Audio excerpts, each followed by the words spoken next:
Linda, I'm gonna ask you to stick on for the next panel. I think I need some help. And we are going to invite up our last two speakers before we wrap up for lunch and start talking to each other again. Please welcome Simon Hjelte, CEO and co-founder of NOMS, and Jenny Wärn, Director of Product Operations of TrusTrace. Round of applause.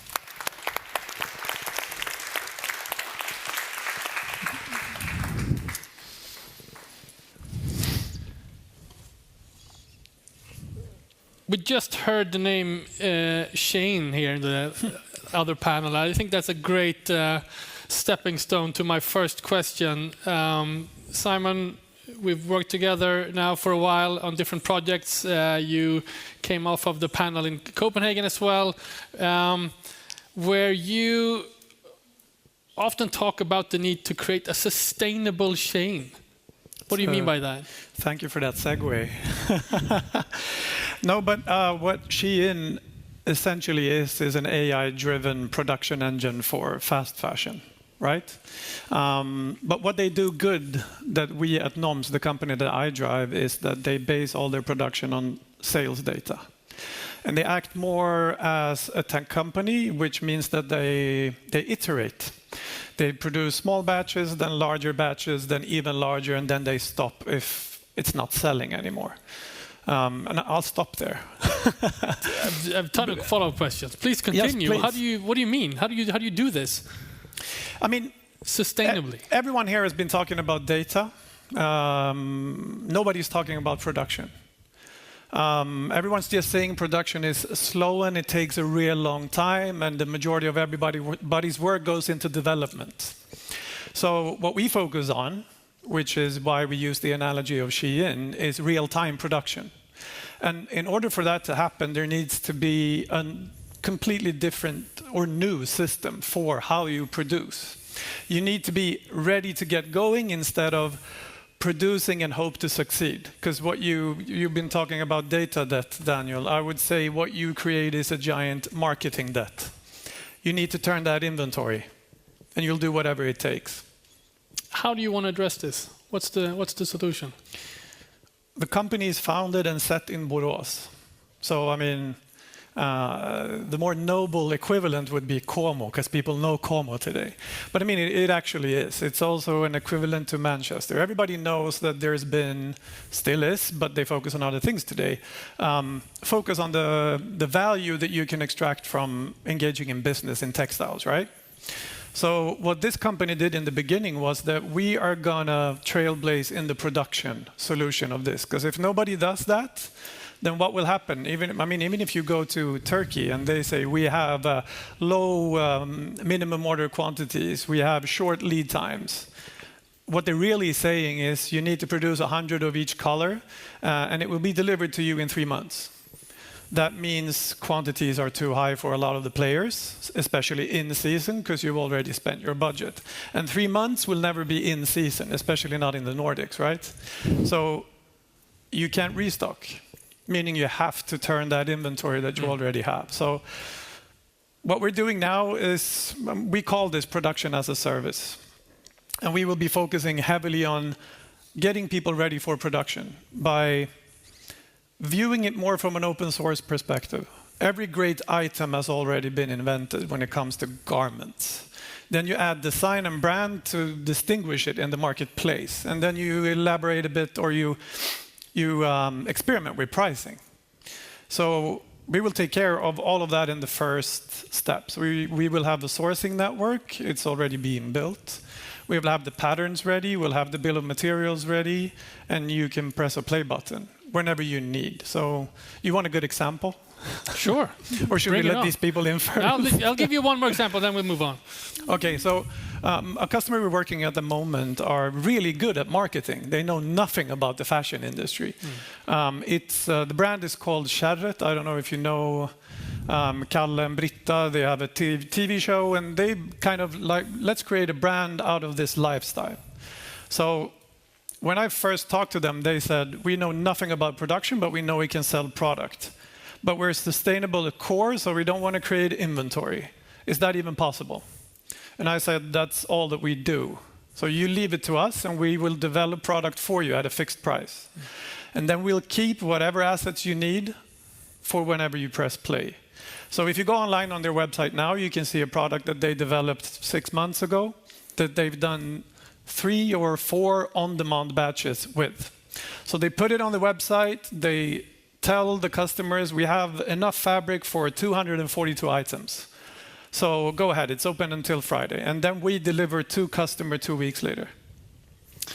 I have some follow-up questions, but I'm going to leave it right there and move over to Jenny.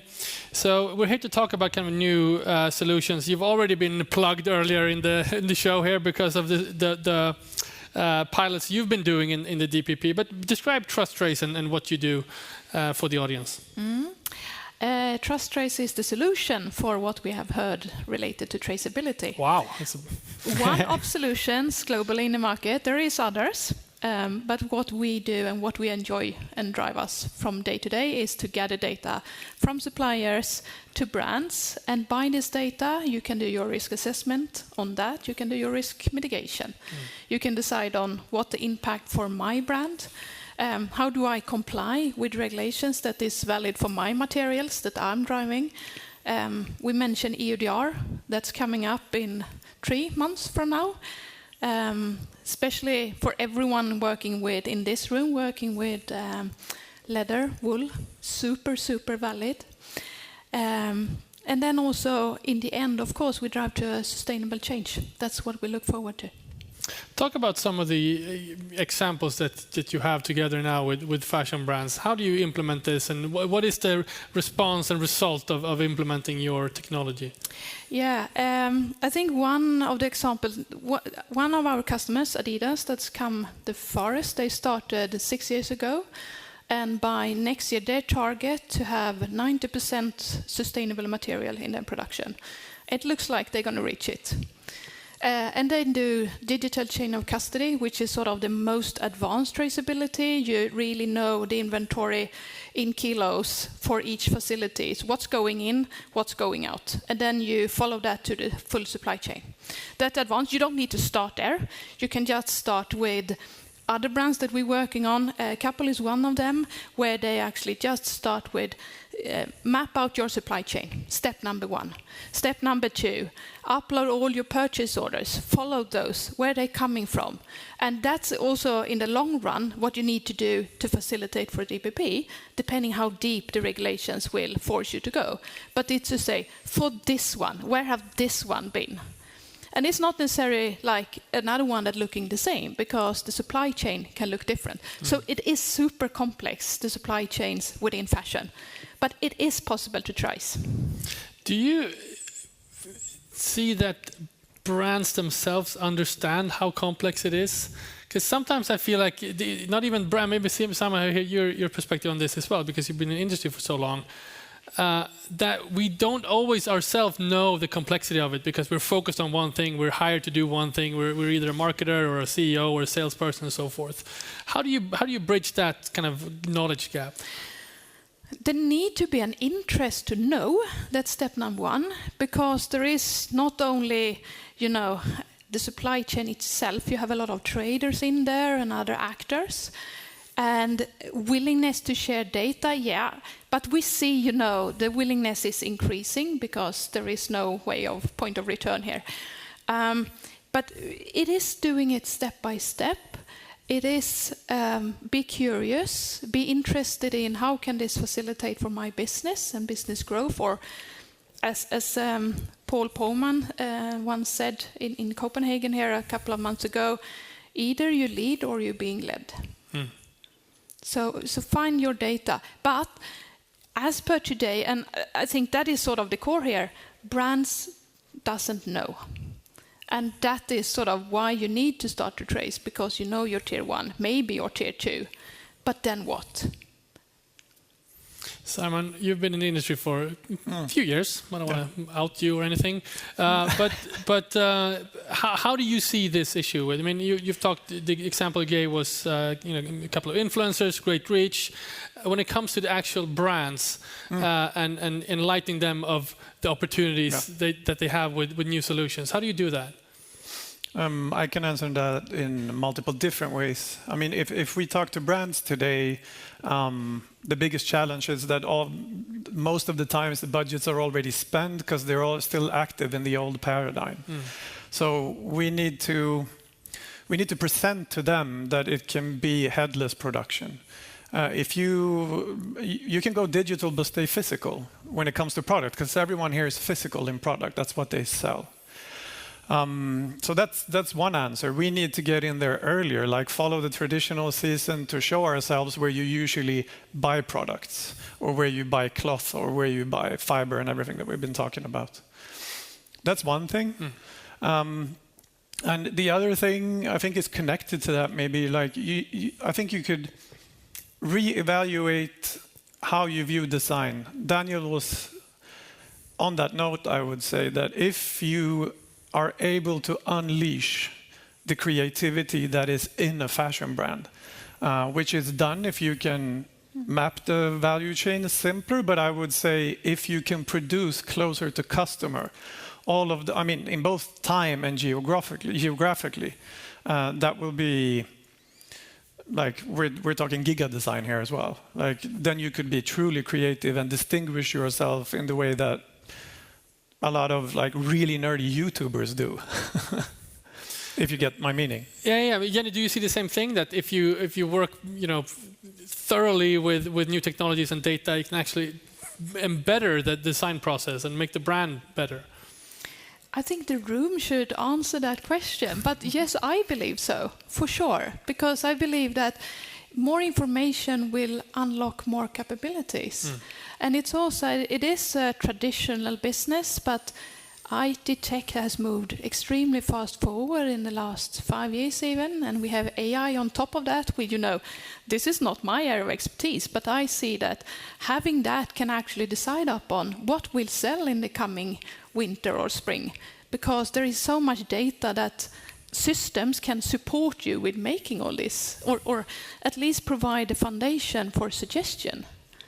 So there is, but all this kind of information, we need to start to gather the data, because otherwise we can't unlock the potential of supporting making decision on top of that data.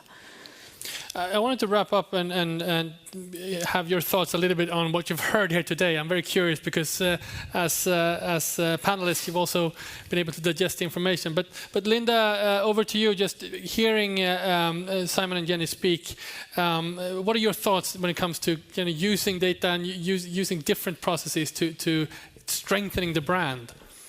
Yeah, and back to Shein, I always, it's like swearing in the fashion house to bring them up, but actually until we click buy, they are the most, together with you then, sustainable company we have actually, or not company, but retailer, because before they are producing, they are doing so good, being data-driven, totally data-driven. And they also, their first pictures on the website, they're starting to sell before they even produce one, because that is a digital twin of the product. So they are really testing the market before they are producing, just to keep the cost down. And so it is really interesting what you are doing. I'm really happy that you're doing that. And when we talk about AI and the data, to be, if we are eager or dare to utilize that technology, even in the design phase. I know that is also hard when we talk about art here, but Shein is doing that. It is AI that is designing their clothing, and they are pretty good if you look at what they are selling, right? So then it's bad quality and they end up in landfill, but that is the quality problem. It's not that the customer don't want them. So I think it is really interesting about the data. We really need to understand so we can be more clever. We can design something that customer wants, and then, of course, all the supply chain needs to be more clever. And I love that you bring up a totally new way of doing this, because we need also to re-innovate the old processes and the old way of doing that, and we can. With data, we can. So when you know what to do, you can do it in different ways, but you need to start with the data. And then on top of that, you can utilize AI as the new genius in your organization, because that is what it can be. But that really needs to be data-driven. Simon, any AI plugins on their way into NOMS? Yeah, absolutely, but more in terms of profitable production. Like I don't say it because it comes natural to us at a company. We're set in Borås and we're partly owned and funded by a family-owned company there called ACG.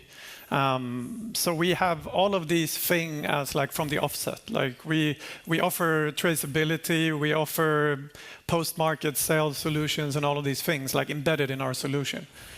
But I just wanted to connect to what you said and what David said before. Like we've had energy for a really long time. Now we're looking to have new sources of energy because we found out what we were doing was not too good to the environment, right? But we still need energy. What hasn't changed in the business of fashion is that it's still a business. And as David was talking about, I think it was David, he's in the business of profit. And that hasn't changed. I mean, when I started, I was a stockhouse runner boy in NK. You still bought shirts if you were a guy in a special segment of the warehouse. I mean, profit was still the business then.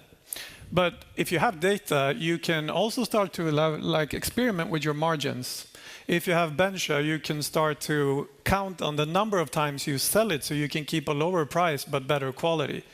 And we need to remember, I think, that no matter how much data we assess, if we don't change the production system and unleash the creativity and are prepared to produce in real time, we'll still have a problem. Because at the end, it's still the consumer who pays for the thing.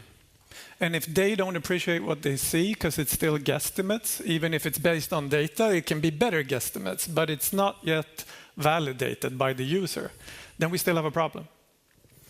Jenny, you've always been an advocate for kind of like start gathering the data, get started now. After having heard these sessions this morning, what are your reflections? Where are we? Are we in a good place to get this moving, or what do you think? I think we are. I mean, I've been now around in fashion industry for 3 years. Not a long time versus a lot of you, but still what I can see, there is a change. And there is, opening up for the disruptive change within fashion. It will take time, but we are getting there. We can follow also all these regulations that come in. It's not for fun. It's not to stimulate data gathering. It's actually to do sustainability movement. And that's what we also keep in mind to see. EDR is coming up now. Is that because we would like really to have data of the plot where the farm is? Or is it because we actually would like to reduce the deforestation in areas where we usually have a natural forest? So sort of keep in mind the longer goal of everything that's coming. And we have a responsibility to participate in that movement. But you also see the drive. We've talked about two different types of drivers. One is the kind of compliance, regulations. I guess there's the sustainability aspect, but there are also like new business opportunities. Where do you think one should start to focus on? I mean, you have this circularity movement coming, super, super interesting in this area. And you also, what we've seen, we did this DPP pilot that Staffan and GS1 was involved in, and that you mentioned. So how do you unlock? Because when you start to have, on this one, you have a unique QR code. You can also invite your consumers to be, part of a bigger picture here. What's happening to your garments? Start to interact with your consumers and build your brand not only as, I need a white T-shirt. No, I would like to have that T-shirt because I trust that brand, because I trust that someone will make use of this for a long time. There is a pre-loved market afterwards. I can see maybe I can have some offerings, and you build that community with your consumers. That I think we can unlock by having data connected. It's not this data will belong to this one, not to the brand, not to the consumer. This will be a unique piece that has an identity. That you sort of start to think, how do we use that? Like your cell phone, it's sort of part of you. This one will be part of me.